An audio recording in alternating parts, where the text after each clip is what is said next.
Hi, this is Elias. We're in Sovienchice at the Speedstar track where today we're testing the entire range of Yamaha motorcycles for the 2019 season. We have at our disposal a 450, a tuned 450 with a GWTR kit, 125, a 125 also tuned with the same kit of course, dedicated to the 125 and a whole lot of 250 4-strokes. I've had a few rides already. What can I say? The bikes are really great, really fast, especially the 450 with that kit. Honestly, the jumps and corners come up so quickly, it's hard to keep up and change your diaper, but it's really fun. I haven't tested all of them yet. I rode the 250 as well. As for the aggressive map, that's definitely a +2. On the weaker one, of course, it's a bit less powerful, but it's still fun to ride. So what else? I'll tell you more once I finish the test, and you'll definitely be able to read about it in the magazine on the Schwarz Motorcycle portal. And how does it ride? See for yourself. Bang!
1, 2.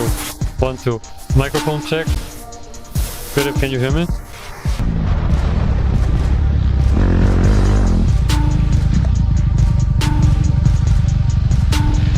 He scrolled through something there, perhaps a document or a list, something like that.